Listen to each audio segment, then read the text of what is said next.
Morning all. It's 6 o'clock here in the UK and we're just getting the day started, and I thought it was time to give a bit of an update on where we are at as a business, because it's good, it's exciting, and it's bad.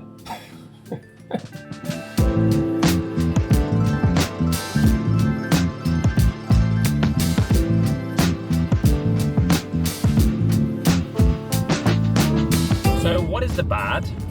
Well, it's churn, right?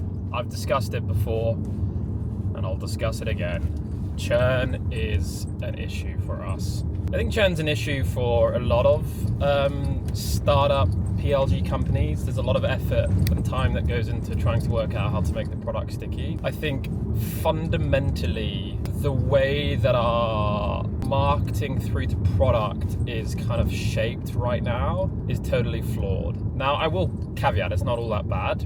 We are still positive growth, roughly about 10% on average month-on-month growth right now. It's dropped a little bit down from 15% given the churn, even though we're hitting record high new biz months. And let me explain why. I'll give you an example. A client came on the other day, purchased. Day one, they started tracking multiple profiles. They pulled close to 1 million leads, which is wild, right? They've done that in less than 24 hours. And these are leads that are engaging with thought leaders that are relevant to these individuals. So this company helps startups and they're tracking these prolific thought leaders that works with a lot of startups, right? And so they're basically finding founders who are engaging with these people. So it's great level of relevancy there from a signal perspective. The challenge is, if someone comes on and gets that amount of leads in that amount of time, you're not spacing any value out. By the way, they've also got that amount of value for $270. So this kind of unlimited all-you-can-eat buffet that we kind of do is not good, and it's a little bit flawed. The good thing is that this is totally going to change. We have a complete revamp into how everything is being done with Triggerfy, and it's going to be an entirely different platform in September. And the question is, what are those changes and how do we think about addressing the churn which is coming through improper usage of the platform and incorrect ICP using us as well.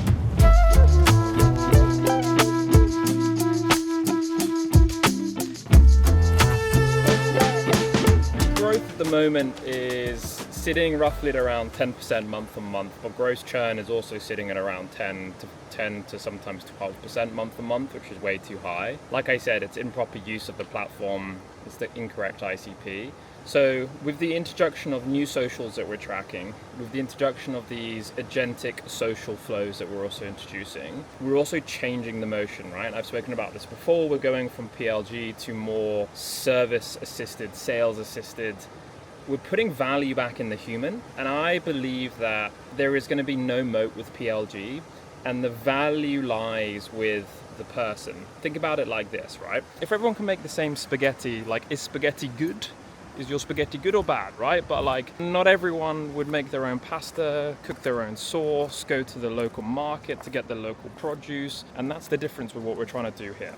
You're probably asking me, local produce, bolognese, what the hell does that actually mean? Well, basically what I mean by that is everyone can have the same tools, but not everyone can put these tools together in a way that actually provides value for an organization. Everyone can have Triggerfy, but no one can actually really use Triggerfy in a way that gets value, and we want to help every single user extract every inch, every ounce of value from Triggerfy. And that's why I believe that the value going forward for the rest of the year and into 2026 is going to be on the person, and therefore that coupled with, if we get people on larger contracts, the value is going to be there more so than PLG. Ironically, it's so much harder closing a $140 deal a month than it is a 40 grand annual deal. Let that sink in. It's wild, but it is actually true.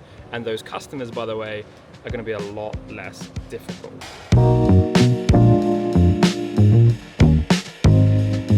here's how I'm thinking that we change the strategy. First of all, we need to think about cold outbound. That's going to have to start to increase. We're going to have to fire up that to make sure that we get the right ICP. Second of all, we need to start to think about the website and everything along with that, which is all completely being revamped, and cold email is being fired up to go after the right ICP at the right time using some of the signals that we've been harvesting for a while now.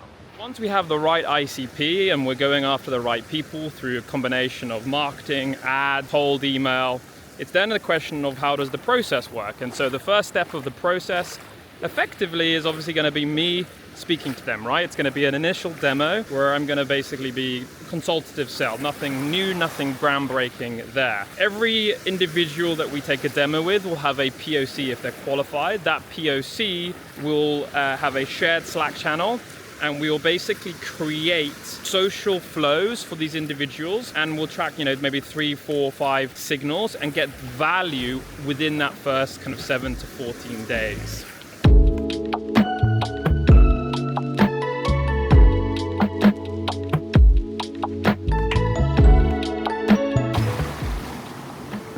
Now, the POC is going to be handled by me and by my CS team, Hugo in this case. Once we get the value from them, hopefully move them to a close one where they'll then transfer permanently into Hugo's care. This then means that I need to also think about some key hires. That key hire that I need to think about for the end of Q3 into Q4 is going to be a head of customer success. I need to find someone who's been in the industry, both social and sales, so marketing and sales based, and can provide an unbelievable amount of value to a customer beyond Triggerfy. I don't want the value to be only in Triggerfy.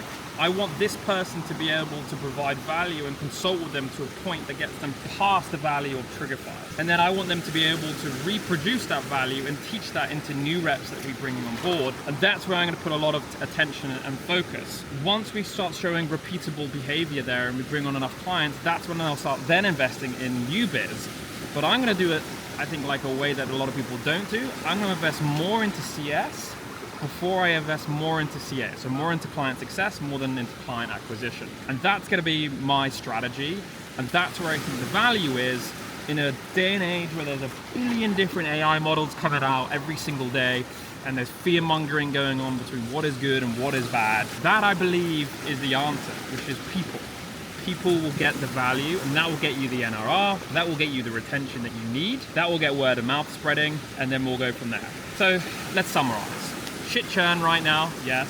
Strategy is about to change. We need to hold tight, not get too scared, and start thinking about these new tactics that we're going to deploy as time goes on. Let me know in the comments. I want to know your thoughts. Do we think this is a good strategy? Do you think I'm being fucking an idiot? I don't know. Also, what do we think about my playground in the morning? Every day we go for a swim. Well, it's either a swim or gym. It's kind of like I alternate, basically. This is the beauties about being in a startup. Just work wherever you want. I guess my biggest fear with this entire thing is we're going from a PLG motion where we're signing up on average about 600 people a month to the platform, and when I say signing up I mean trials, I don't mean closed deals. And you would think, and this would be interesting to report back on, if you gate it right and you say you've got to take a demo, how many people are actually going to come in? Probably about 40% less, 50% less, maybe even more, somewhere between 40 to 60%, I would say, which I guess, when you think about it, is a decent number. But then when you minus how many of those aren't ICP, that is an equation that I haven't properly done. And I'm curious to see what that would come out at, because that could be, your numbers could get quite low. And I think that's the scary part for me, is going from a place of power, of like volume, down to little to none. But the reality is, if and they're not, I would say about 20 to 30% of that 500 600 people that we get on average per month is ICP. So sometimes, I guess the moral of this story, when I'm kind of saying it out loud, and this is why I quite like doing these vlogs, is numbers doesn't always mean everything. And it just goes back to the age-old saying, quality over quantity. If we only did 10 demos and all 10 closed at a higher ACV, that's a bigger month than probably what we would have ever done. So it's optics, it's semantics, really. It's all of those things. We just got to make sure that the quality's there. and we've got to make sure that our marketing and our outbound is driving that quality. And so that's kind of what we've got to work through. And we've actually got a chat today to go over content pillar themes and what we should talk about with our marketing and what the focus points should be going forward.